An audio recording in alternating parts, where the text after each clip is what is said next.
बिस्मिल्लाहिर्रहमानिर्रहीम। अस्सलाम वालेकुम व्यूअर्स, कैसे हैं आप सब? आई होप कि सब खैरियत से होंगे। आज मैं आपके साथ बहुत ही ज़बरदस्त सा क्रीमी सा मैंगो मिल्क शेक बनाने की रेसिपी शेयर करूंगी। इसके लिए हमने जो चीज़ें ली हैं बहुत ही सिंपल सी हैं, झटपट से देख लेते हैं। यहाँ मैंने 2 छोटे साइज़ के मैंगो थे जिनका छिलका और गुठली अलग कर लिए। ये उसका गूदा है।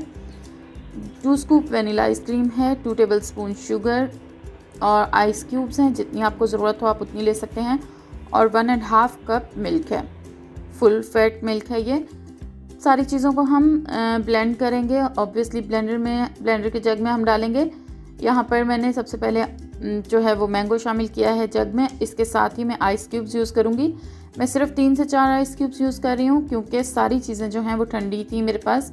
दूध भी फ्रिज से निकला था, मैंगो भी, आइसक्रीम तो ऑब्वियसली ठंडी ही है, तो इस वजह से मैंने आइस क्यूब्स कम डाली हैं। लेकिन आइस क्यूब्स हम ज़रूर डालेंगे क्योंकि जब बर्फ़ जो है वो आम और चीनी वगैरह के साथ रगड़ खाती है ब्लेंडर में, तो उसके साथ टेस्ट जो है वो इन्हेंस होता है सारी चीज़ों का।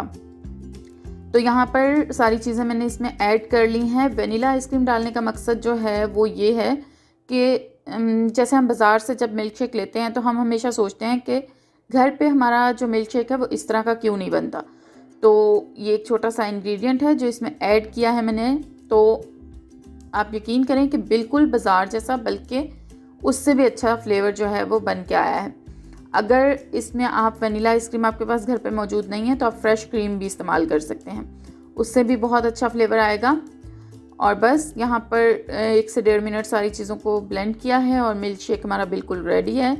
ग्लासों में सर्व कर लेंगे इसे डालकर। और अगर आपको पसंद हो तो ऊपर से आप थोड़ा बहुत बादाम और पिस्ता वगैरह डाल के इसको गार्निश कर लें। बहुत ही ज़बरदस्त थिक, आप देख सकते हैं कितना थिक और क्रीमी है ये, देखने में ही आपको अंदाज़ा हो रहा होगा।